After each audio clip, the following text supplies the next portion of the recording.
This week's episode of the Finding Strength podcast, we got my buddy Ty Hansen.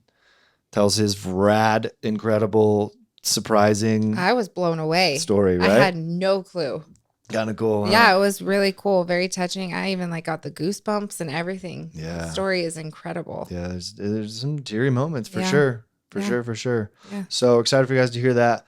Plugging last week's episode. If you haven't checked out the episode on sleep or the episode with Kevin Thacker. Kevin Thacker, dude, great episode. The episode with Kevin was awesome, talking about addiction and poverty and all that stuff. So we're excited for you guys to check this one out. Also, if you wouldn't mind, if you're not subscribed to the podcast yet, please do that. Subscribe on YouTube. That helps us a ton. Like, share, all the things. The more people that are available to the Finding Strength message, the better, right? Yeah. TikTok, all the fun things. Yep. So thank you for all your support, and we love you, and enjoy this episode.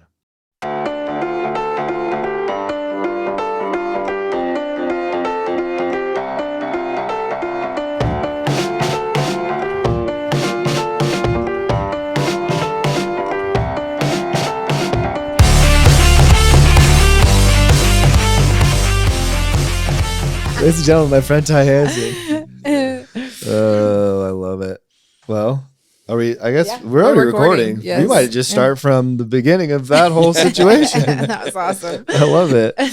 We'll do the Joe Rogan. No, we're recording. All right. Yep, here we go. Welcome back to the Finding Strength podcast. Yep, here we are. We're here. We have Ty Hansen with us. Do you want to explain who he is?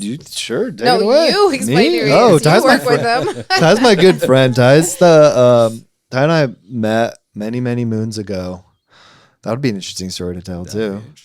Yeah, but Ty's the owner of Steps Recovery Center. I've been working with Steps for the last several years. Steps works in conjunction with Deer Hollow recovery stuff. I mean, I don't know what else there is to say. Ty's kind of the man, dude. Ty's he's super humble. You're really humble. At least you pretend to be humble. I don't know if you actually are. Just kidding.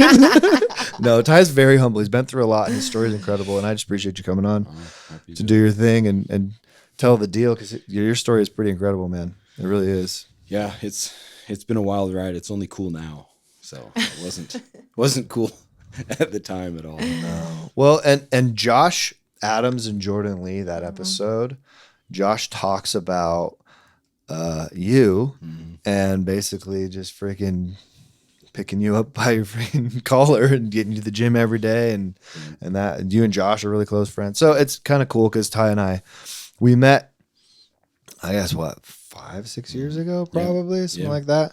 And then in that time we've worked together quite a bit, and I've now worked with Steps and do groups down there once a week, and I've done groups down there even more than that, and I've trained therapists and blah blah blah. It's been a really great relationship, so I'm stoked that he's here. Yeah. Oh well, then let's just dive right in. Are you okay with that? Yeah, first of all, where are you from? Are you from Utah? And then how many siblings do you have, and where do you fall on the line? So I'm from Orem, Utah. Okay. Born and raised there. My dad was from Idaho, mom was from Washington, and they met at Rick's College and kind of settled in the middle. So grew up there. I have 5 siblings, so I'm the oldest of 5 kids. Oh, and you're the oldest. All right. Oldest. Yeah, the oldest here. All that pressure. Yeah. A little bit. Well, and your dad was an achiever too, man. Like that guy. He's little shame, little guilt. Yeah. Okay, so you grew up in Orem, Utah? Yep. Okay. And then tell us about how you growing up was. So, and I don't know how much of this Matt even knows, so this will be kind of interesting and get your take on this stuff, but my family's all super high achievers. So my little brother played in the NBA. My sisters were 2 of the best basketball players in the history of Utah ever, and played at BYU also. Wow, that's cool. Then I have another little brother that was a really good athlete and really handsome guy. So my family's all crazy. And my dad was kind of that way too. He played at Rick's College and then I think BYU somewhat during the Danny Age years. And so that's legit. That's when BYU was freaking. Yeah, he knew what they were doing back then. Yeah, they were, and he's still. I mean, I think his jump shot's better than everybody in the family still. So that's awesome. He's a stud. But it was we grew up and my dad was a fantastic coach and was really intense, and he's kind of always been that way anyway. So we were all And I played baseball. I was kind of the odd one out. I'm a little vertically challenged compared to the rest of my family. I got a shirt a couple of years at Christmas that said "Short people are people too." Oh, nice. I appreciate that. I appreciate that. I always tell my brother he was either tall and ugly or short and handsome. There you go. So I like the button I pushed in heaven or whatever. There you go, man. Short and handsome works, man. But it was awesome. It was great growing up and had incredible parents and incredible years with athletics. And Josh and I played, Chief Adams and I played T-ball together. So we played for the Yankees back in the day with a couple of other guys that now run AP&P and Cody Floyd. And so Josh and I have been friends for a long, long time. Oh, okay. He's awesome. So you guys have been friends since school? Yeah. Since, wow. That's cool. High. Okay. Yeah. So cool. That is really cool. Yeah. Okay. So I've known him a long time. That's awesome. Yeah, they're fun to travel with because we travel all the time together in those two, man. They just freaking, you can tell you guys have been friends forever. He's awesome. He's a funny dude. Yeah. So quick, man. That guy out of nowhere, just the most quick-witted freaking little dig or comment. He's the guy you always want to sit next to in the meetings because he's not going to say it very loud, but if you can catch what he's saying, it's great. He's really funny. I did sit next to him at one of your conferences, and he is pretty funny. Yeah, that's awesome. Yeah, they're fantastic. So, so tell us a little more about your story. So, was a good kid growing up. Was got good grades, had good friends, played on the baseball team, played on the basketball team. For a little bit in junior high and then for a year in high school. And, just was kind of a high achiever, driven, first oldest, set a good example, do the right thing. And I went on an LDS mission to Japan. Oh, cool. And my dad had gone to Japan too. So it was like a dream come true. And it was super awesome to go out there. And learning Japanese is really hard. God, man. We were in the mission. We were in the MTC for 2 months. But I had great friends and made some great acquaintances and had a really neat, really cool experience doing that. When I had gone out, and I think I was out about a year, and back in the day with the MTC and missions, you only called home once a year, twice a year, is like Mother's Day and Christmas. So I called home for Christmas, and it wasn't the phone call you would normally have. It was just kind of weird and kind of off. And my dad came in at the very end and he said, "Hey, I'll call you back later, next couple of days. Your mom's going in for some tests. She's not feeling the best. And she's had some back pain. She's had some little things." And my mom was this little tiny lady who was like a track star in Washington. And so she was always really little. And she didn't really say anything or allude to anything. And then I remember I got a phone call. It was 30 days later. And it was from the mission home, which is kind of weird. And the mission president just said, "Hey, can you and your companion get on your bikes and come down here? We need you to ride down." And it was a pretty good ride. And so I kind of knew something was up and I wasn't quite sure what it was, but we rode our bikes, took off, kind of mid-morning, rode our bikes down, showed up at the mission home and everybody's in tears. And he said, "Hey, come in. Your dad's on the phone. We got to talk to you." So walked in and your life just changes in a moment. Your mom's got pancreatic cancer. She's only going to live 3 months. You can go home or you can stay. You get to decide. And your dad wants to talk to you. And dad's just, a mess. Gutted. Yeah. Just gutted. And everybody is. And in most families, I'm sure in your family, because Matt and I are similar, you're in charge, which is the best. True. Which is the best case scenario. And at my house, my son reminded me, he said, "Dad, you're one of the bosses. You're just not the boss." Yeah.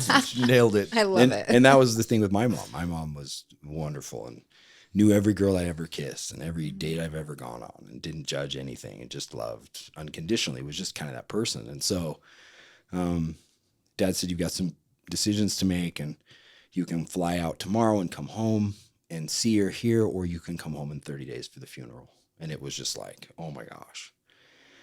And so, you go in and that's so much to take as an 18-year-old. Because are you on the start of your mission? Oh, yeah. So you're 18 years old. 19, yeah. 18, 19. Yep. Oh, is it 19? It's 19 back then. Back yeah. then, yeah.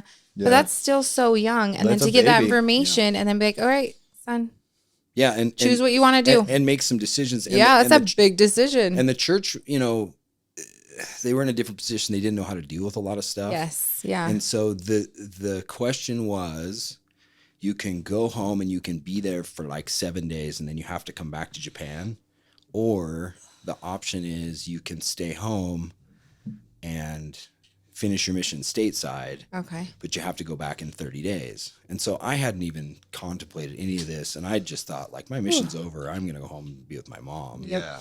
And the mission president was interesting. He gave me a blessing and we had a conversation. And in that, he said, you'll come back and serve the people of Japan. And I was like, nah, I don't think that's right. I don't think that's going to happen. And so it went back. Crazy deal. You know, you're in Japan and 20 hours later, you're in Utah back with the mountains and in a car with my dad. And he's not saying much because he's just going through it. And we're just trying to kind of make our way home. And he says, we're going to go to the hospital. Mom's in the hospital. And when you walk in, she's really sick. So as you walk in and do that, don't be surprised. He's preparing you for what you were going to see. Yes. Yeah. She doesn't look like mom. And even that was like, my mom was so sick and emaciated and just almost skeletal. She wasn't very big. She was just she's already a tiny petite lady anyway. Mm-hmm. And it was just one of those things. And it was like, hugs and tears. And my aunt was there, who I love dearly, and my dad. And it was just, what do you do? What do you say? And so I spent that next 5 or 6 days kind of around the hospital, in and out. She came home at one point and we talked a lot about different things. And we have a couple of really, really neat conversations. And in one of the last conversations we have while I was there, she said, she was just an incredible woman of faith. And she just said, I need you to go back and finish your mission in Japan. And I was like, what? Like, what are you talking about? And she said, everybody's going to fall apart here. I think it would be better if you're there and could set that example for your brothers and sisters. And she said, even your dad's going to struggle here and you wouldn't not struggle here. And I just thought, okay, like, your mom's kind of last wishes. Yeah. Okay. And I did that, I left, on like the 7th or 8th day. I flew back to Japan and went back to my mission and my companion. And it was just kind of this crazy thing where you could, and they said, she's not going to be around very long. You can call home if you feel like you need to, but you should get back to work on the mission. And there wasn't any therapy or anybody to talk to, and everybody felt bad for you, but nobody knew what to do. And the only thing I knew how to do, Matt, and we kind of grew up like this, is just work hard. Yeah. Right. Work. So just put your head down, make it happen. Yep. And I can do that. My family can do that. Right. We can get after it, and worked out a little harder and did some more push-ups in the morning. And then, by virtue of that, became a really good missionary and got the phone call. I think it was like 2 months later that my mom had passed away. And it's crazy. You get a phone call, and she, pancreatic cancer at that time was nasty. Yeah. And she'd gone through a lot of pain. It was really miserable. My dad called me and said, this is a wonderful day. Your mom's out of pain. She's gone home. And I just remember thinking, this is not that kind of thing. And in that, I'd had some conversations with my brother, Travis, while I was home, and he's just younger than me. And he essentially said, we were in the car together. He was driving me home after that first talk with my mom. And he said, Ty, if we have a little bit of faith, mom can't die. And he kind of said the whole mustard seed of faith thing. Like, if we do that and you're on a mission and I'm doing good, she won't die. And so it started this whole thing when she died, you guys, of, well, here I am with at least that much faith, or at least being the best I've possibly ever been in my life. And God still takes my mom. So what's that about? You know what I mean? And it was more of a God owes me, or God doesn't listen to me, or just kind of those inklings of, he doesn't really care about me. And that was really hard, and I finished my mission, had a good time. And then that's not really the most traumatic part, is the hard work part. The traumatic part is going home to your home, and your dad's, starting to date again, and you weren't there for the funeral, so you've kind of compartmentalized all that. a lot of stuff. And so I remember going in, and this isn't good, bad, or indifferent, but going to my dad to say, look, I'd like to see pictures of the funeral, and I got a cassette tape of the funeral. So you could listen to it and stuff. I think I listened to it like one time and then just went to work kind of deal. And so just said, tell me about some of this stuff. And because of the position everybody was in, and they'd grieved for a year, and they'd had their therapy, and they'd moved on, nobody was really anxious to dive into it. And so that part was hard. You feel separate from kind of everybody else. So it's like a double abandonment, like this weird, strange, difficult to comprehend spiritual abandonment from God. Yep. And then you get home, and then you have this expectation that's not met. And then families kind of moved on, and you're stuck left behind. Yeah. Wow. Yeah. And it's that double abandonment thing, and you just don't have anywhere to go with it. And anytime you want to complain about something, it's like, there's nowhere to go with that. So you're very much, I was internalizing things and just couldn't find a spot to internalize stuff. You're just kind of suppressing. I was gonna say, like, keeping feeling. it in and pushing it down. Yeah. Hugely. And rather than getting it out. Yeah. And there's we didn't talk as a family. There's not really, it wasn't a time when anybody did therapy. It wasn't those We didn't kind talk of about your things. feelings back then. Yeah. You just keep going. Yeah. You got to go to college and get a job. And, What's the next thing? Right. It's what's the next thing? What's the next thing, right? Push it down and move on. Yep, Yeah. Shove it down and move on. And I remember just, struggling with so many thoughts and so many things, my relationship, my spirituality, and all those pieces. And then came home, and life was super hard, going back to school and dealing with life on life's terms, and not having a mom that did everything for me, from registering for college to just everything, and trying to learn this stuff on my own. And your dad, dad's dating, and everybody's in different positions. And it was just kind of this traumatic thing that I just stuffed and moved on and did whatever with. And I was playing softball with a bunch of guys locally, and we played on some really good teams. We had played on a team that was like the national championship team for our world champions for softball. And in that, I remember getting injured one day, and somebody just kind of arbitrarily, I was always the young guy on the team, and we had a bunch of really good players, and just said, hey, here's some Lortab, take these, you'll feel better. And two things happened that day. One, it was a district championship here in Salt Lake. We were playing at the fields in West Valley, and we ended up winning that game. And I was one of the guys that hit in, I think, one of the winning runs after I took that pill. And so not only did my pain go away, but the good luck kind of baseball superstitious part was like, well, this is a good, you don't change your socks, you don't change your underwear. I took this pill and hit this winning thing. That's the holy grail to all this thing. But the other part I didn't understand, Matt, was it was a kind of a reprieve from that pain. So that emotional, just rocking, is just worn me down so long. It was kind of a reprieve from that for just a couple of hours. And all of that was so heavy, and I just didn't know how to work on it or talk about it or breathe through it or, any of those things. No skills. Yeah. There's no skills whatsoever that was my release. But the pill helped to lighten your load. Yeah. Yeah. And I was so just miserable for so long that it was just awesome. Yep. And so that began, at 20 some years of age, this full blown addiction. What year is this about? Oh, man, I would want to say it was like 2001. Okay. Ish. So we're talking like very like tail end-ish of the opioid epidemic. It's beginning to pinnacle. Yes. So that's exactly it. Right in that time, I'm taking some Lortab and doing this, but the Oxycontin's about to come online. It is starting to hit the streets. And so, okay. And so not only do we have access to pills on the team, but we have access to anything you want plus some. And we're traveling around doing whatever. And it is absolutely off the hook. And in this time, my little brother starts struggling with addiction. I'm completely aware of that, but I'm having my own struggles and going this way. And it's terrible. And I get married during this time, and have struggled off and on with taking pills. And I end up marrying a gal who's absolutely, great, but she's a little high strung. And so when I'm getting home from work, she's frustrated and voicing her opinions and all these things. And I figure out if I take a Lortab and sit down and watch ESPN, I don't have really any problems. And this doesn't bother me, right? I don't have to deal with it. I do not have the communication skills to be in a marriage to begin with, right? Yeah. So this is kind of an easy way out. And that just further feeds this addiction. And Lortab turns to Percocet turned to Oxys, and it was so abundantly available that I was off the chain. And so did your wife know that you were taking these at the time, or did you hide it? She did, yeah. Okay, She, so she she did knew know.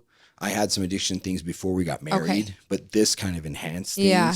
And then I don't know how much she knew, probably not all of it. Yeah. But when she found out about everything, she left, and good on her for But the doing that. awareness in early 2000s around opioid addiction. I mean, at this point, OxyContin is actively marketing that this pill is non-addictive. Yes. Yeah. Which is an absolute lie. And that's which has not been proven. It's not and that's true. the crazy part is you could walk in anywhere and get prescribed this, and it is not like we know for chronic cancer type, end of life pain. It's you have a skin knee. Here's this thing, and it is so nasty and so addictive. And I'm full blown addicted to this, and it's on the streets everywhere. And in those little worlds, right? Like especially the softball world. Everybody has them. Everybody's using them. Everybody's taking them, and you can't. You can get them so easy. It's Easy. like It was the answer. Yeah, It was the answer to so many things at that time. Yep. Yeah. Have you seen that Netflix movie Painkiller? Yeah. Oh, If you guys haven't seen that, listeners, check that yeah. out. I mean, it's a little heavy. It's pretty like a hard R. It's heavy. But the book is good too.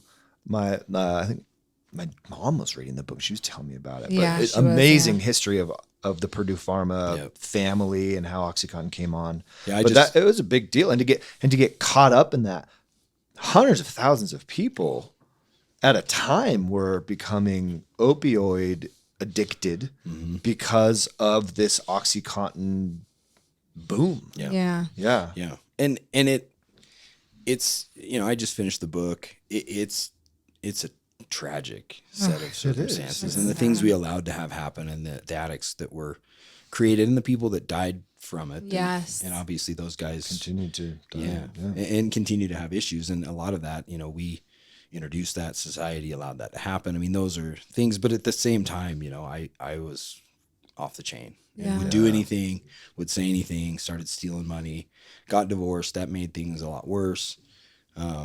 And then, had a bunch of little jobs here and there that I would steal from or lie or do little things. And even had some business partners on a couple of things with some internet sales stuff where I was using money to get high and stealing money from the company and doing all those things. And I remember going to court in, I think it was 2001, 2002. And it was Judge McVeigh, and my uncle was one of the district attorneys in Utah County. And he had told me, if you ever get in trouble, we're going to throw the book at you. And I kind of thought, he's Australian, so he's just being funny. And it turns out he doesn't really have that kind of sense of humor. But I went in, and one of my buddy's friends that I grew up with was the prosecuting attorney, and I knew the judge, and my uncle was the DA. And I thought, I'll be out of here in 30 minutes and be high, and this doesn't matter. And the judge said the same thing they say to a lot of people these days of, Mr. Hansen, if you continue to do this, we're going to put you in prison. We're going to put you away for a long time. And I just off the cuff said, well, I don't think you can do that. And if you're going to put me in prison, then put me in prison. And just thinking that he wouldn't put me in prison, nor did he have the authority to put me in prison. Now, if anybody's listening to this and wondering, he does have the authority. He had all those things. And I wouldn't take that stance. And he said, I hereby sentence you to Utah State Prison. No way. Oh, yeah. And I had a little tiny matrix. I didn't have a lot of charges. I didn't have a lot of stuff going on, but I'd been that guy that was too cool. Yep. And, It's like, I'll show you. too smart. Yep. And, Oh, and it really? was, And it was, and it honestly, guys, saved my life. It saved my life because I would not have, Yeah. I had too much money, was too connected, knew too many people, and there was no reason to quit, really. There wasn't, in my mind, the only problem was everybody wouldn't just let me use, right? There wasn't actually a problem. Yeah. But you wake up in prison with somebody else's underwear on, with some violent people, and have the awareness of, I'm here and I did some stuff that got me here. And how do I get out of here? And you can't just say, hey, I'd like to go home now. I'm sorry. Yeah. You know? And you're how old? And I was 22, 23? No, this has gone on for a while. So my addiction had gone on for about a decade. Okay. So I think I was about 30 Okay. when all of this happened. Okay. Right. After about 10 years of running and gunning and all these things. What's that first morning like? Waking up, somebody else's underwear on. Oh. just going, shit, I'm here now for how long? Yeah, how long are you there? So you go and you don't know how long you're there. Oh my So gosh. and you have a matrix, and mine was really small. So they say you have to have 18 or 20 points. Okay, what's a matrix? I don't know what So that. a What do you matrix mean? is like all of your crimes. They take and they give it a numerical value. Okay. And based on that numerical value, AP&P and the prosecutor can give you a recommendation. Okay. And you need I think it's 18 to 20 points to be recommended to go to prison. I only had 9. Okay. Right? Or 8, I think it was 8 or 9. And so I thought, You're this good. is great. Yeah. I'm also I'm going gonna to be be fine. out of here. The really system. quick. I'm gonna get out of here. This is fantastic. And then everybody was saying that, oh, dude, it's great you came to prison. The food's better. It's a better time. And you'll be out quicker because of your matrix. And everybody looks at your paperwork. And Better than jail. Better than jail. Better than jail. Better than jail. Okay. Yeah, and AP&P is adult probation and parole for adult the probation, people who aren't familiar with that. Yeah, I'm not. world. This is like I'm sorry. shocking Yeah. my mind. This Sorry, is there's crazy. a lot. I'll I was You're good, thinking you're of good. the movie The Matrix. I'm like, what? You take a pill? Yeah. I wish. I would have taken that pill. Yeah, I wonder what your number is, babe. I don't know. I know now. I want to look it up. Like How do you figure charges? that I'm out? just kidding. No, It's all you're gonna have more traffic charges than I me. definitely have a number.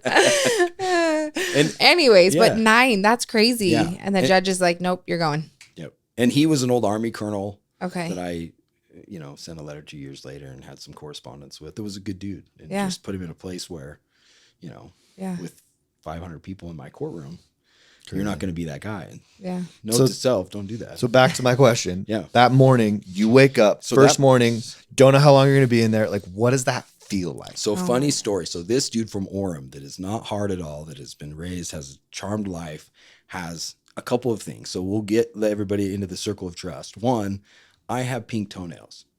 Okay. So my sisters, I think, had painted my toenails on a Lake Powell trip. So my toenails are painted. Oh no. Also, number 2 thing, when I was at Rick's College for just a minute, I had a crazy night with some buddies and we got CTR tattoos on my leg.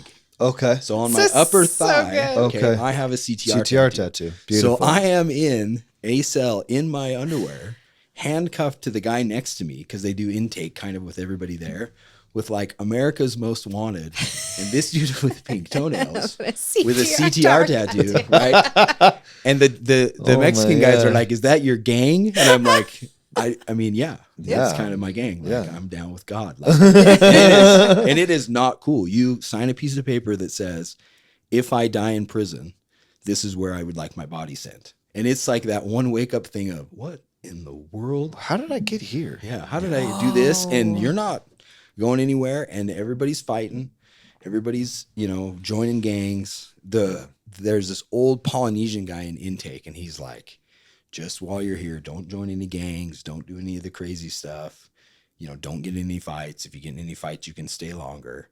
And I'm just like, What were you feeling in that moment? Like what was going through like your mind? What was your body like? Were you just like, what the fuck is happening?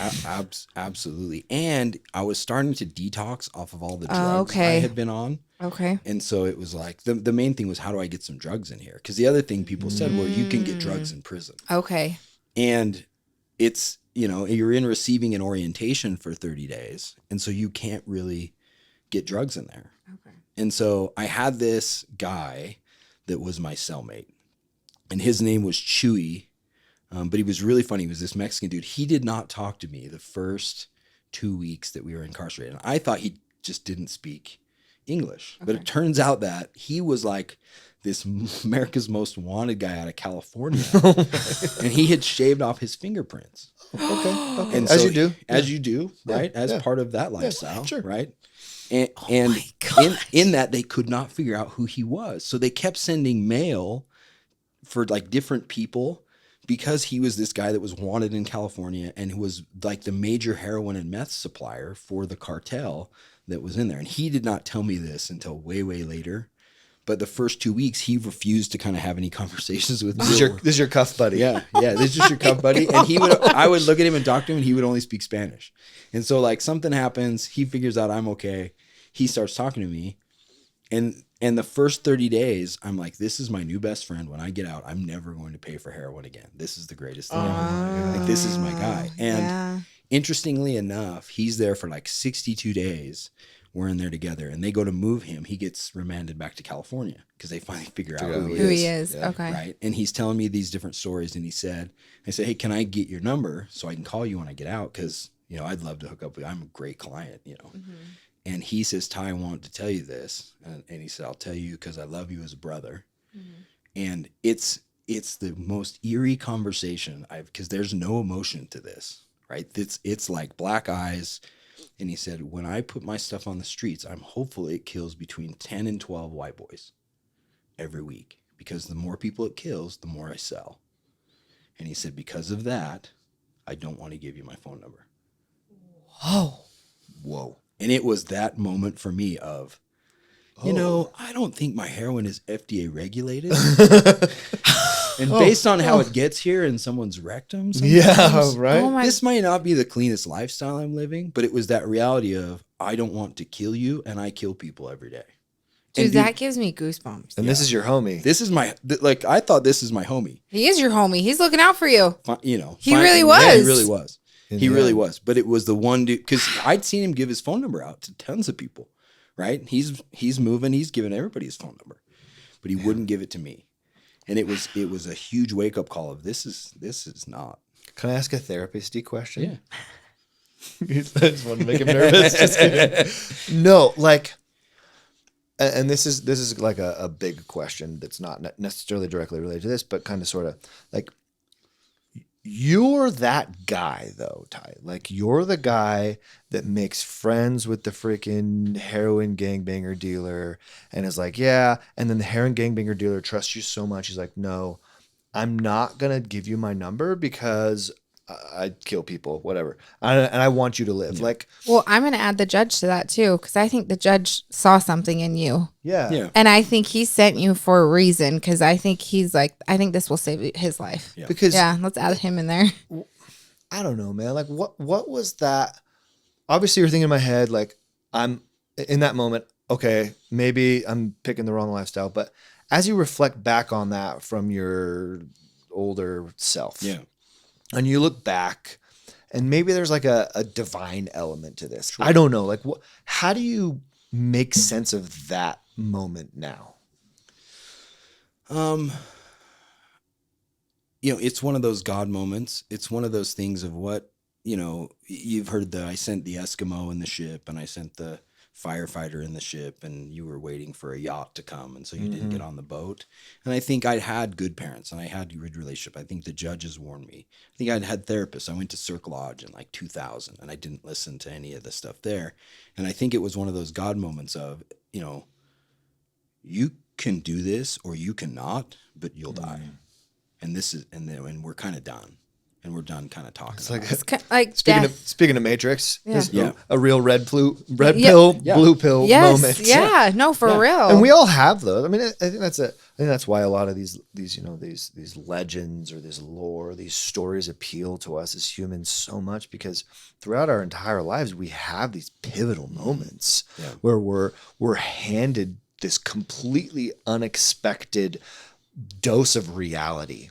Yep. And those pivotal moments make or break us. Mm-hmm. And obviously they come up over and over and over, but eventually there's the last red pill, blue pill moment. And you're going to have to make a really important decision here. And I think that that's the measure of the man or person, so to speak. I think I can say this knowing you and I, and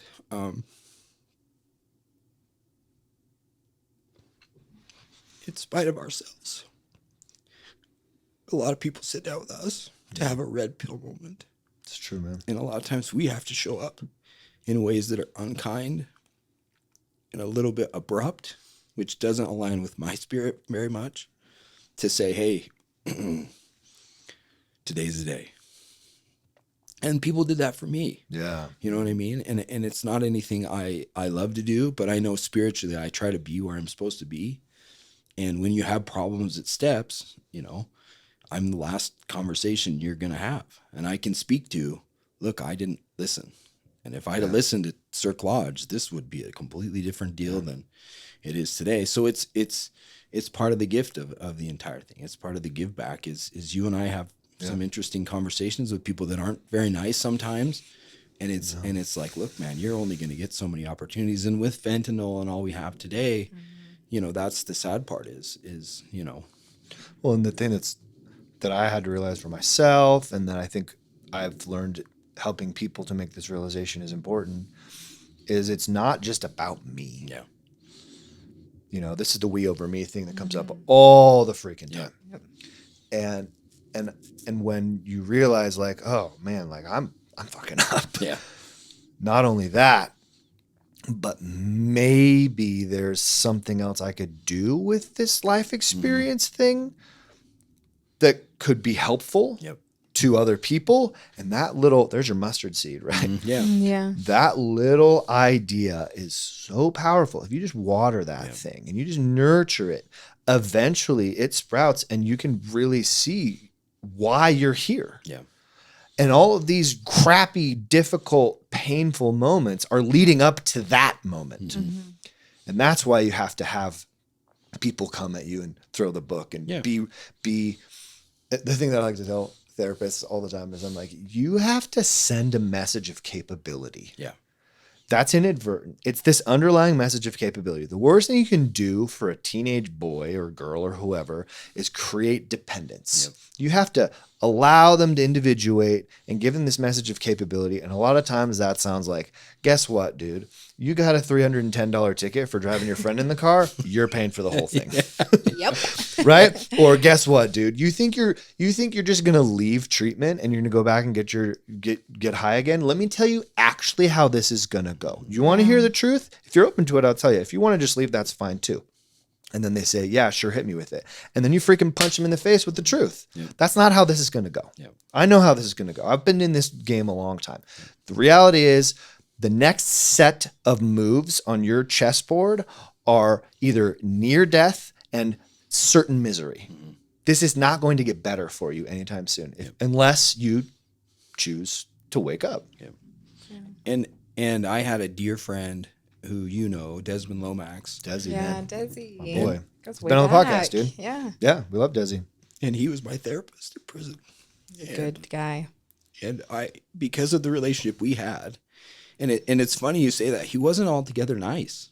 No. You know what I mean? But he told me the truth. He always told me the truth. And we'd have mediations, and I went over to the drug program in the prison, and I got to a place where I was the inmate in charge of the drug program in the prison. So I got a ton of training, got to see good therapists and work with good people. And he would have his guys come in for mediations all the time. And so I'd work with him and talk to him. And he would always give you good feedback. Like, that wasn't good. This was good. You could do better here.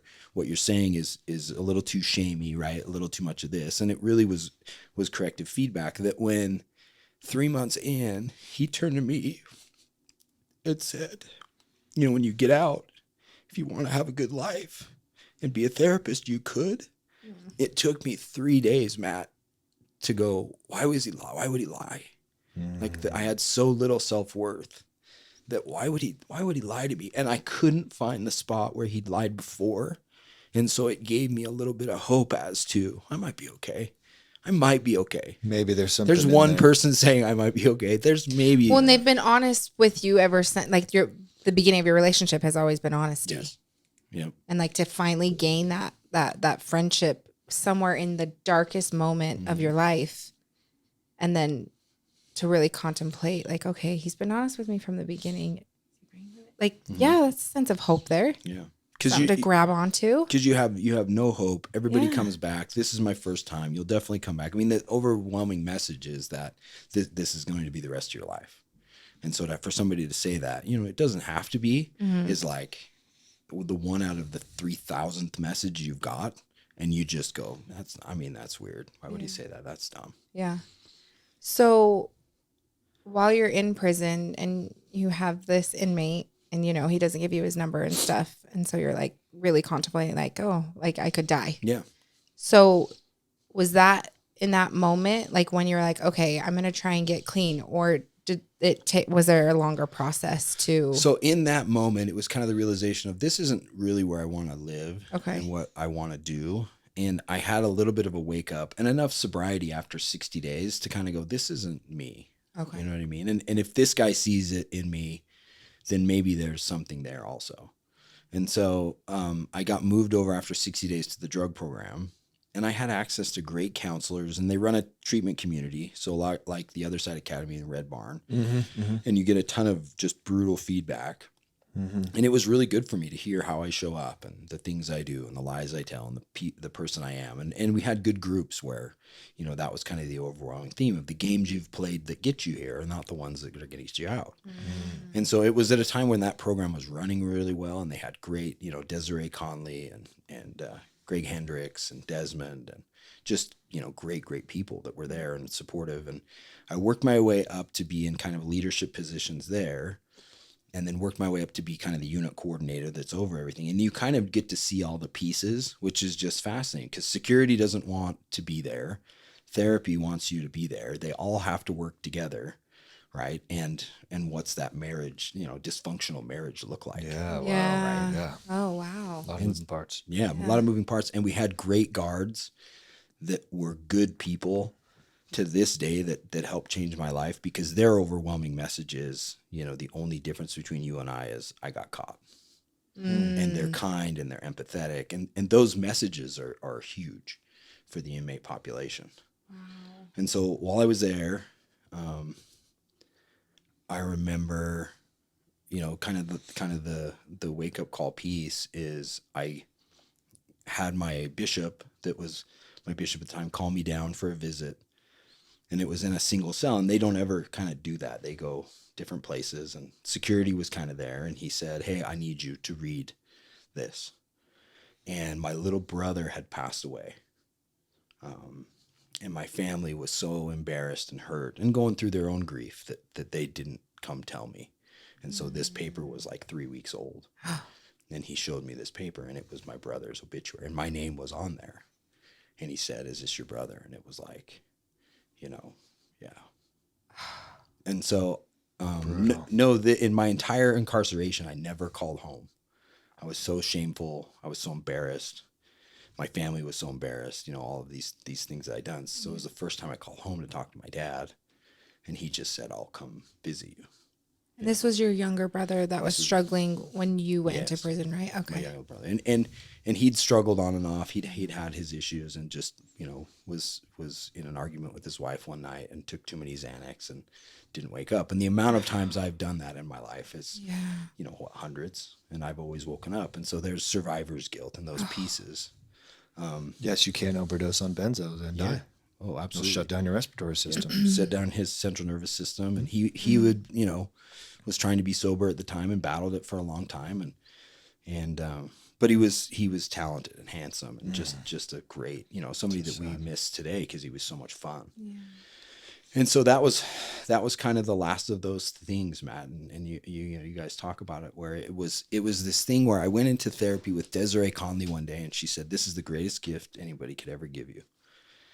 And I said, what is the gift of this? And she said, "The gift to know that if you use again, you're dead." And it was like, yeah. Death is like one of the most like defining teachers, I swear. Oh, it's the greatest teacher. Yeah. And isn't it crazy that therapists can get away with saying stuff like that? Oh, man. You therapists are so dirty. That's pretty brutal to say to somebody. Wow. But so honest at the moment of where he's at in his life. She was one of those. It's truth. She was one of those people that truly loved me. Yes. And I knew. And so and a little rapport, Matt, you know what I mean? Let's not go over some of the stuff I've heard you say. Or you've heard me say. Free, it gets brutal. But in the right space, you know, when you're supposed to say something, you're supposed to say, as painful as those things are. Oh my gosh, man. They change people's lives. Yeah. And it did. And she said, "I feel like your brother negotiated a deal on his way out that said, if I go, this will help Ty never to use again. And his life will be blessed because of this example that I'm willing to set for him." And I thought, that means so much to me. And that gift of his death that has just kind of taken the desire, you know, to use drugs and alcohol away. And that's a gift. That's a huge gift for me. And I miss him all the time and every day and think about him and how much fun he was. But I think that's the reality of grief in some of these things, is it does enhance that it was this last warning. You know, how many warnings do I need to give you? Your drug dealer won't sell you drugs. Like, it's true. What more do you need? And that was, and I believe that to this day. Wow. I believe there's exchange. I believe there's compromise. You know, I had somebody tell me that my mom would be more involved in my life now that she's gone than she was when she was here. And that woman was not involved in my life. And I believe that, guys. I believe she sent me my babies, my little kids. It's a beautiful thing, man. Yeah, the lessons on love that we get from grief and loss and pain, they're immeasurable. They teach us more about what it means to be human and what we're supposed to be doing while we're being human than anything else. And if we're paying attention and we're listening, we can feel the momentum, the energy that's driving us forward. It's more palpable in those moments than any other moment. Yeah. Because that drive to go and do something, man, that's it. Mm-hmm. That's the thing that we have to harness and hang on to so that we can keep doing stuff. Because in the end, the thing that gets us is you're just out of energy. Yeah, absolutely. I mean, you get people coming to my office all the time. I'm depressed. I'm super anxious. I'm suicidal. I can't stop. And I say, we're going to round out this problem into one simple idea. You lack energy. Mm-hmm. You need the energy to do the things you know you need to do. Do you know what you need to do? Yeah, totally. Tell me about it. I need to do this, this, and this, but I just can't do it. Yeah. And so that's what this spirituality thing is it's being able to take that energy that's within us that comes from loss and to harness that energy from my mother, and she can give it to me after she's gone, or my brother, or whatever, their memory, and I can take that and I can go and share it. Yeah. Give. Yep. And it'll come back to me, but I can't just expect to get all the time. Yeah. And that's what happens a lot of times when we lose somebody is we end up stuck. We end up, shaking our fist at the sky saying, why me? Or, but the answer to that question is because you're human. Yeah. Do something about it. Go help. You're not the only one. And damn, dude, you have done that, tenfold, at least hundredfold, dude. What you've been able to create since then, man, it's absolutely remarkable. How many thousands and thousands of people have gone through steps that are now in a way better place than they ever were before, because you were able to have the clarity, the ambition to go and help. Yeah, and I remember vividly watching the news in prison, and there was a little girl that got cancer, and she was talking about, and everybody was, we feel bad for her, and it's terrible. And they went and interviewed her, and she said, I'm going to kick the crap out of cancer. Love it. And it was like, and she was 12. Yeah. And it was like, this gangster. And I remember having the feeling of, if she can kick the crap out of cancer, I'm going to kick the crap out of heroin. There you go. Right. And what is it taken from me, and what can I give it back? Right. And I think that's been the desire, is go back to school, become a substance abuse counselor, go back to BYU to start my master's degree, and had all these incredible opportunities, and have been surrounded by people way better than myself. You, Troy, Jordan, Josh. I mean, just great friends and people. Paul Walkenhorst is just the greatest, one of the greatest humans. Julie Jackson, Sean, and that's been the gift of recovery for me, is just being in a spot to help out. And we've created drug programs in Utah County Jail, and now I'm an honorary colonel for the sheriff's office. And I got pardoned, last year in December, which is just the greatest gift ever. I don't have any charges. I don't have any things, and been able to take speakers into the prison and give back and help out and be an asset to the community where I wasn't before. And so, it's amazing to be able to take the hard stuff and turn it into good stuff. And I still struggle, and there's still, sure, bad days and good days. And we lose a lot of people with fentanyl, and it is hard. Brutal. And it is just hard to lose anybody. And all the talent, in the graveyard, and all the talent from people that don't want to take the help. And even people that we'll scholarship everything and come in tomorrow, and they won't and can't get sober and don't know how to. So it's been a wonderful life, and I don't know how to do anything else. But yeah, it's been amazing to give back and help out and have judges call me and have people want to work with us and travel with you and speak sometimes and hear all the work you're doing. And it's awesome. It's good to be on the other side of that. It is.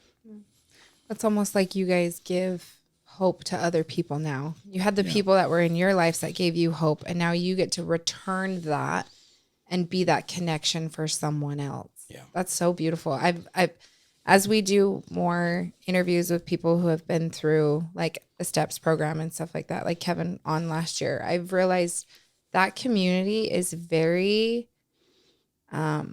sacred. Mm-hmm. You guys don't, there's like no judgment. It's all like, this is safe. This is love. Yeah. What do you need? Yeah. It's a beautiful, beautiful thing. The connection that you guys create for other people and the hope that you give. Yeah. Well, I think it's neat when you have a tribe. Of Yeah. people, it is. whatever that looks like, Yep. whether it's church or, who cares? Yeah. We have a neat Yep. tribe. And I had a guy call me this morning and relapsed and smoked weed over the weekend. And I just thought, okay, I don't care. What are you going to do now? Yeah. Right. Yeah. Well, I was What's laying on next? Yes. I've been laying on my bed for a week. Well, okay, don't do that. Yeah. Did we let you do that in treatment? No. Okay. Well, Let's go. Yeah. let's go. Get back on the horse. What are you going to do? Yeah. Yeah. It's such a key piece. Yeah. The first person I ever heard say this was Blue Robinson. Yeah. The addict athlete founder. He says, make your mess your message. Yeah, absolutely. That's just what it is. Because if the mess becomes the message, it's no longer the mess. Yep. It now has all this meaning behind it. Well, and we all have a mess. Yeah. And when we can share that message, that's when we can connect. And then that's how we help each other. So if we keep hiding our mess, that doesn't help anyone. No. Yeah. That's been the gift of all this is I think I'm more comfortable in jail and prison than I am anywhere else. And it's just kind of a weird thing, but it's home. If God exists and he's here and he's not Elmo or whatever, he's there. He's helping the people that can't help themselves. He's not, necessarily in all the places we would think he would be. And I've loved that. And I've been, now that I'm pardoned, I have badges and can get in anywhere and get out the same day, which is super nice. But that's been the hugest blessing in my life is to walk into Utah County Jail and say, okay, I was here. What do we do now? And the message, Quack, that you guys have done, and this is so beautiful, is even the poverty piece. Like I was meeting with a guy about a month ago, and he's, been drinking for 30 years, and he has fines, fees, and restitution of $33,000. And yet we're going to tell him, get out and go to KFC and get a job for $16 an hour. And then we're going to garnish 9 of them. And we're going to tell you to stay sober and work yourself out of that hole. And it's like, that isn't even, you know what I mean? No. And he's like, so I went and got drunk. And I'm like, I would have done the same Same thing. Yeah. Like, are you kidding me? So that's the other piece is we do need to look at some of this stuff because we've dehumanized people. Prison doesn't really work. When we've got programs like the Other Side Academy and stuff you can do in programming, we had great programming when I was there. If you don't have the therapist and Desmond and all those people, and we got to look at all those different pieces to make it possible for people to recover. Yeah. I think that's, kind of the conversations we're having. I get to go with Dave DeRocher and meet with, the mayor of Salt Lake County and the sheriff and some people from Alabama are coming in town to learn about, treatment programs. And I'm glad we're finally getting to a place where we're looking at all these different pieces because, incarcerating ourselves out of mental health and drug issues is just not ever worked and not going to work definitely either. not the answer. Yeah. No. Yeah. Are there any initiatives currently that you're excited about as things move forward? Yeah, Anything promising? there's some pieces with the Red Barn and the Other Side Academy of maybe being able to put programs in the prison and I think if there's some way to rethink sentencing guidelines to sentence them to those programs so they have, skills, talents, and abilities that they're working on and education. I know the Netherlands and Sweden and of those guys have gotten away from our incarceration at all. They're just going to educate you and give you a trade, which it works perfectly in America because we have all these people that don't want to do these trades. Yet, how much easier is it to go to work is to use drugs if you've got work to go to. Right. So I think those conversations are at least being had and treatments evolving with, medicines and all those different things, which I'm glad we're finally doing. But I think the collective thing is I need to do better. We need to do better. Mm-hmm. Let's at least have those conversations to be honest of where we're at so we can do better. That's really cool. Yeah, I do. I love that. Yeah, I'm excited about a lot of different stuff that's going on right now in mental health, but especially in the recovery community. I think the thing that I'm most excited about is that it seems that treatment centers are collaborating better than before. Whereas when I first came in, it felt like extremely competitive. Yeah. And people didn't really, play nice. But that doesn't seem so much that way anymore. I mean, there's a couple of outliers here and there, of course, but more often than not, all you treatment center owners seem to be getting together more frequently and collaborating. Do you feel like that's true? Yeah, we have a Utah Behavioral Health Organization that I sit on the board of, and we meet once a month and go over legislation and different pieces, and people are talking and aware of stuff and holding people accountable and having some different conversations, which is awesome. And we need that because the education and everything is kind of changing in real time. So I think that's good. You always have the outliers and the issues and everything else, but how do we treat the Medicaid population with the demand, with the amount of beds we have? And there's just a lot of moving pieces that we've got to figure out. So I totally agree with you. When I first came in, it was gnarly. And granted, they needed to get some of the bad actors kind of out of the community, and they've done that, and it's been a good thing. And it's good, but it's got to evolve and be better. I think that's the one thing we've learned, even with jails and prisons, is, what are the recidivism numbers and how can we get better? What do we need to do better? Yeah, So, it's getting tracked better. Yeah. Right? Yep.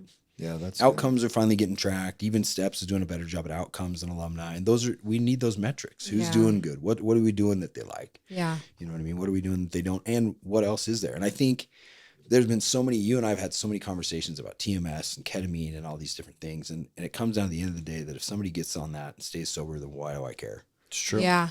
Yeah. And you have so many different, opinions on it. And I love the opinions, but ultimately, did that work? Did somebody wake up and eat vanilla ice cream and that's going to keep them sober and they stayed sober? Then fine. Do it. You know what I mean? Do that every morning. Okay. Yeah, what works. Yeah. I think the thing that is important too is we look at evidence-based interventions Yes. that have outcomes that are desirable but are also doable. Yes.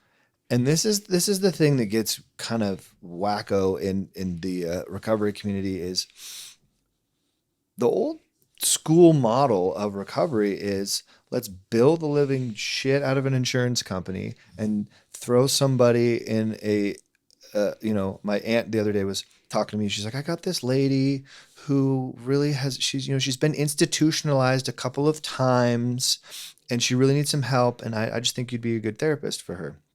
And I said, oh, okay, all this stuff. And I started telling her like this, she needs to go to this particular treatment place. They're the best at this particular type of issue. And she says, oh yeah, that's where she went twice.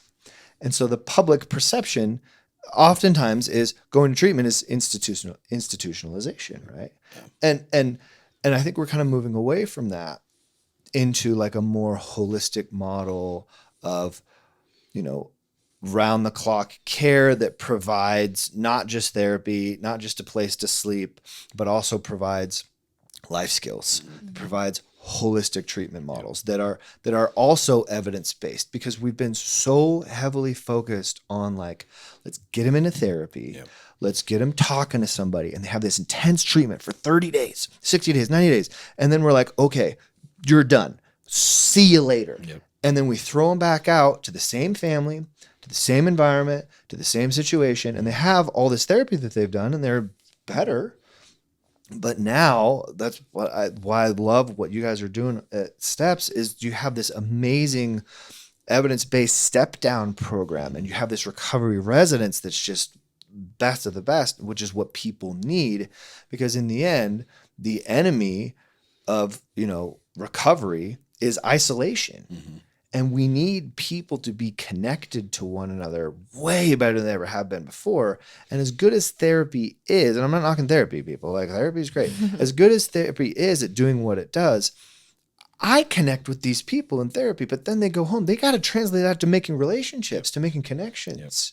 Yep. And I think as we look at the whole of treatment, it's got to get better in that area. And it speaks to the problem we had with COVID, where everybody isolated and stayed away from everybody. And so trying to bring everybody back together is just this. It's been tough, I bet. Yeah, huge issue. But if you can be in the room with your people and a tribe of people who you think love you, there's no better place than feedback. And you're going to need, residential is fantastic. Detox is fantastic. They just don't work unless you do it for 60, 90 days plus another 9 months or a year. You need that much time. And I am always grateful I was in prison for 2.5 years because it gave me enough time that I was sober enough to make some good decisions. I didn't have the, emotional capability or resilience going in to be able to deal with any of my problems. All I knew is if I had this upset, I could take this pill, and the pill worked great. Yeah. I didn't have a problem for 4 hours. The problem is after 4 hours, I haven't solved my problem, and I got to take 2 pills. You want it again. Yeah. Right? 2.5 years. Mm-hmm. Wow. Yeah. From being like, oh, then throw me in there. And then judge is like, okay, see ya. I had family and friends, and I had stolen some money and done some things. And his business partner and family and friends wrote letters that this guy needs some help. And at that time, the Board of Pardons saw fit to give me that help. And it was invaluable for me. I don't think if I'd been there, 3 months or 6 months, it would have been a deal. Yeah. Because you had people in that institution like Desi, who were amazing and talented and could provide you with the support, resources, and really love. Say love, that you need in order to get better. Yep. And this is where I'm going to stay off the soapbox for a second. I'm going to get on the soapbox for a second and get right back off. This is why. Here we go. Zoom in. This is why, man. Like stuffing your head in the freaking sand is not the answer, people. And that's the reason why I created this podcast in the first place, was to create awareness, especially around recovery, because people are just like, they're oblivious to it. And that's our world. Mm-hmm. Living it every single day. And I see like that's sad, dude. Yep. Like break my heart sad. Watch these guys try and try and try and try and try. And they've been trying since they were kids. Yeah. They come from poverty. They're veterans, right? Yeah. And then we leave them hanging out to dry. And it's a society we just kind of wash our hands and say, oh, they're good. No. Yep.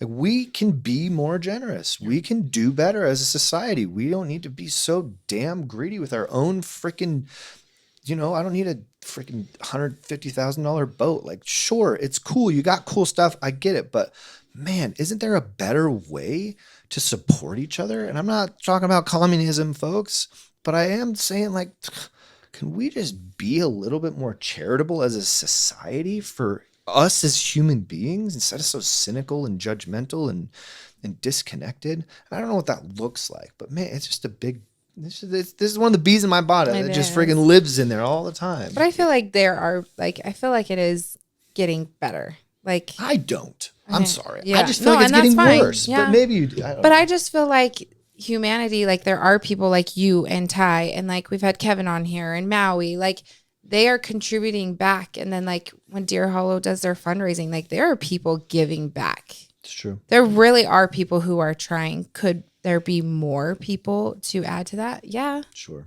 There's still always, because of OxyContin and all those things, and we're coming out the other side of a huge problem. I was in the jail a year ago and walking down the hall, and this little lady's there, and she said, "What do you do?" And I said, "I'm just here to talk to some of the inmates." And she goes, "It's not the drug addicts, is it?" And I said, "What do you mean?" And she said, "Well, they just never get better." Yeah, man. And I said, "Sweetheart, sometimes they get better and they run treatment centers and they come back to talk to the people that are suffering." And she just looked at me and then kind of walked off. Just give her a smile. So I feel like what the thing is, there is education. Yeah. Like people need to be educated. Like we're not going to understand something unless we like really understand it and know about it and have the knowledge of it. And so I feel like that's kind of like what we do on this podcast is to educate people and let them know so they can understand. Yeah. Because she has no freaking clue. Well, the greatest gift of the last year is when I went and met with the Board of Pardons. They said, "Would you make a concerted effort to come back?" And so the last year, and you've seen some of this, I've taken a bunch of speakers and athletes and different people back into Gunnison and the other prisons. And we've gone back to kind of give them some hope, because when I was incarcerated, Gary Fisher, who we know and love, came in, and he was a guy that had been incarcerated and had this life. And I thought, God, if Gary can do it, maybe I can pull it off. And so we've gone back in to kind of give that message. But the overwhelming message that's been cool is the guards and the staff don't see people come back and hang out unless they're not doing well. And so that's been the coolest part. Is I have all these guards and friends that are now, you know, and are grateful for the speakers because we've had the Muscle and Jimmy Rex and Sean Whalen and people that they follow, you know what I mean? That they've appreciated. And a lot of it, I went to them and said, who do you guys want to hear from? And these are those guys' heroes that they listen to. And that's been one of the coolest parts is I think the inmates get some of the information that come in. And there's great information from like Dan Young because he has ADHD and he talked about not medicating it because it's a superpower, right? Those are fantastic messages. But the other message is, hey, you guys saved me. Let me give back to you. And I think that's been the incredible part of it is the warden's been kind and the directors and everybody's been kind enough to just let us come do that for the first time in the history of ever. And I've been asking to do that for, 5 or 6 years and nobody ever thought it was even a good idea. Oh, that's cool. It is getting better. Okay. Maybe a little. It is getting better. Fine. I'll concede. But I can't be cynical forever. No, but without you that's and why he has me. Without you and I and these podcasts and things and that message, the old message is a harsh message. Yeah, that's true. Yeah, it lingers. It's pervasive. You and I deal with it. Yeah. If I take anything, I'm not sober. Yeah. Well, that's not what that is. Hold on.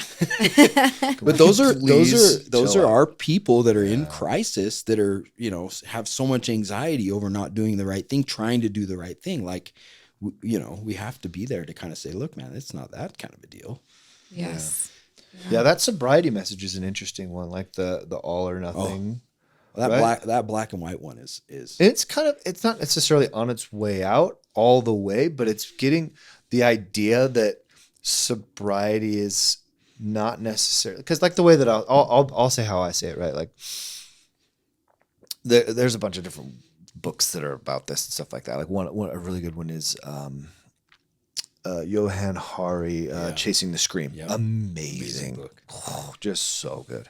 And he says the opposite of addiction is not sobriety. The opposite of addiction is connection, which is so cool. And so I use that all the time because you get these guys in treatment centers like, I just want to be sober. I just want to be sober. I just want to be sober. And I look them straight in the face and be like, I get it. Cool. Sober's awesome. And then what? Yep. If you don't have a reason to be sober, what's the freaking point? Yeah. Yep. You have to find a why to what the thing is that you want to do in order for what the thing is you want to do to happen. Yep. And that's a big piece of the puzzle that's been missed for a long, long, long time, where the message has just been just stop doing what you're doing. Yep. Which is literally less than half of the message. Yeah. The other half of the message is now do something with your life. Yeah. Now, it's not just about stopping. It's about doing. It's about going. And I love that that's definitely become more prevalent in the recovery community than in years past. Well, and we've had this conversation. We are not a glum lot, right? And I think too many times we're in the thick of the entire thing, but people don't realize if you and I go to lunch, we're going to get down some weird places. We're going to laugh more than we do anything else. For sure. Because we have a good time and our lives are good and we're happy and everything else. I just got back from Hawaii. I went with my family and my little kids, and it's wonderful to be able to take all the kids and go and do those things. But the pervasive thing is like, do you want to drink? Like every day somebody's showing up. Hey, do you want a beverage? And it's like, I would like to remember this trip so I don't have to drink, but it's different than it used to be. You know what I mean? Yeah. I can absolutely not drink. And it's like, you know what? Maybe I can, but what do I miss about that life? Yeah. Nothing. Yeah. So why would I? What's the point? Yeah. Yeah. And I think that evolves with sobriety. And I think we just don't talk about, to your point, that message as much of, look, this other side, being able to remember and think my way through problems is really helpful in business and life. Because you're going to have some stressful situations that you need your full capacity for. Yes. Yeah. Which is so huge. Yeah, really cool. Well, before we what's it called? Wrap up. I'm like, what is it? Just kind of let us know where you're at today. Obviously you've got out of prison. Mm-hmm. You're remarried. Yep. How many kids remarried, do you have? 5 kids. Oh, fun. Yeah, it's awesome. Yep. Have a litter of children. Smaller. Yeah, five's That's no joke. That's Five no was joke, a poor man. choice. We love all of them, But you it was love a all lot. of them, yeah. My dad, we have 4 in our family. He says, people ask him how many kids he has. He says, I have 3 and a spare. You want them? Which one's a spare? We don't know. And it's, but even Hawaii, it's not really a vacation. It's more of a trip. We call them trips. Just try to get everybody home. Yep. Yeah. Take your kids But it's with good. you. Life's good. I went back to school and did the therapy thing and learned so much and get to run steps and do those pieces. And then have gotten into several other businesses with other people and with Paul and that's been awesome. And working with Troy and working with you guys, and those relationships are awesome. And just surround myself with people way better than myself. So that's the highlight of kind of my day in and day out. My wife's wonderful. She's sober. She's been sober. God, if I'm almost 13, she's 9 or 10. And so we've been able to create this neat little life where our 2 littles will never kind of see us drunk or high. That's cool. Yeah. It's great. That's beautiful. That's amazing. That's cool. It's admirable, man. It Yeah. really is. Well, Matt's always talked great things about you. So it was awesome to finally sit down and hear your story. And Matt's thank one you of for my sharing. heroes. I did my internships at Cirque, and I had to hear a lot about Matt. So Oh, really? He doesn't- oh my he gosh, doesn't that know- is so he doesn't know that part of the story. funny. But I was Pray tell, once just I was kidding. once compared to Matt Quackenbush, and it was a good day. Ah, That's, that's a good cool. day. Oh, thanks, Ah. man. Oh, So I Compliment love goes him. both ways. Yeah, it yeah. does. No, and for sure. and Desmond loves you. And Dude, You know. it's Desi changed Matt's life too. Desi's amazing, Yeah. dude. Yeah, Desi knows Kevin. It's just crazy how there's like The this circle, the- connection. a I tell you. small lake city thing that they call it. But the thing that I cannot and won't stop saying is just how much of a gift and a privilege it is to do this yeah, work. Yep. I mean, this is like, it's like a job, but it's also like my life. It's like our It's hobby. so beautiful. Yeah. It is. And it's so meaningful and freaking painful and hard. But the amount of cool, amazing, strong people we've met who level us up, you're Yeah. definitely one of those Wow. people, dude. For sure. No, like you can be humble all you want, dude, but you're a badass and you level me up big time because I look at what you've created and I go, I want to do that. Yeah. Like You I'm can. not stopping here. No, let's keep going. Like, well, how can we? Okay, what's next? Yeah. Let's. There's lots of work to be done. What's next? What else can we do? And I love that having you and Troy to kind of look up to, who I work with really closely, and see these extremely successful people, and go like, I could do that. Yeah, you could. Yeah. Absolutely could. will. And I love you. It's my favorite thing in the world to have somebody come up to me after one of your groups and say, Matt said this. And it's like, oh, did he? Is that upsetting? God, and it's so fun to be like, Matt, man, what a jerk thing to say. Was he wrong though? Yeah, I love that. Did he That's tell you? awesome. Did he tell you the truth? Because God, I've spent a lot of time with Matt, and sometimes he tells me the truth, and it's not really what I want to hear. But it usually only bugs me if it's true. And it's. I just love having you around. And He does everybody's the best life- groups, huh? Oh, everything he best. touches is just fantastic. It's my favorite. I gotta talk to you about Matt Quackenbush. Let me set 7 seconds aside for you to tell me this story. Oh man, dude. Yeah, if you ever want Matt to come in and shake up your groups, call him. Oh, it's the best. It is fantastic. There's nobody better. Yeah, I've never seen anybody better. Thanks, that's man. awesome. Yeah, I do like to say. And how I it don't go anymore because the last 10 times he made me cry. So Yeah, I know, right? I thought because I owned the place, I was off limits. It turns out No, you're okay. not off limits. I hope he hears this. Paul, Oh, if you watch this, if you're not watching this, I'm looking straight in the camera. You've never been to one of my groups. How do we remedy this he situation? will not come to one of your groups. I know. He is the biggest, softest, best person. Oh, I love those people. They just have If the he's biggest ever heart. there at 8:45 a.m. on a Tuesday, Yeah, I will snag him. take him by the hand. It's not that bad. He's not. What's going to happen? He knows, but he sent his representatives. He's not.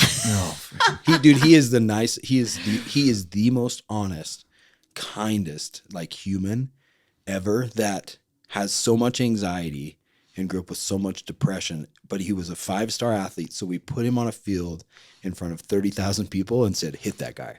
And he only did it because he was in so much terror, right? That he was the greatest linebacker in the history of BYU. But it's not him. He is just a big, gentle sweet giant dude. Yeah, he's such a stud too. He's such a good dude. And he just does not want to be out. You know what I mean? Everywhere we go at BYU, everybody loves him all the time. They want him to come to practice. They want him to come to this. He does not see any value. I've never seen two people. So Paul's one of the greatest athletes I've ever been around. My brother's the same way. You cannot get them to talk about all the cool stories that you think are cool because to them, it wasn't that cool. Okay. And to Paul, he was probably in crisis the entire time. Running around hitting people because he was scared to death. I love it. But they are brilliant in that. But I think Paul has figured out kind of where he, and those things he would ball the entire time. And he needs to come. I will never get off this. I ball too when I go to his groups every time. One day, Paul, I'll get you. I'll get you in there. I'll get you in there. Anyways, well, I appreciate the hell out of you, man. Thank you so much for coming on here and telling your story and thank you. Laughing and goofing around. It was great. You have an amazing story. Oh, you guys it's really awesome. Cool. It's changed people's lives. It's only cool because I get to tell it this side today. It wasn't that cool for a while. It's cool on the other side. Like that's the point. That's when you tell the stories to give other people hope who are in that. Yeah. In their lives right now, not in the hope. And that's the greatest, I'm going to go to jail here in a couple of days and tell my story and walk in and somebody will go, what do you know about any of this? Yep. I'm like, well, okay. Let me tell you. Chat about that. Yeah. It's awesome. But love you guys. Thanks for this. Thank you. Thanks, man. Thanks, Ty. Yep.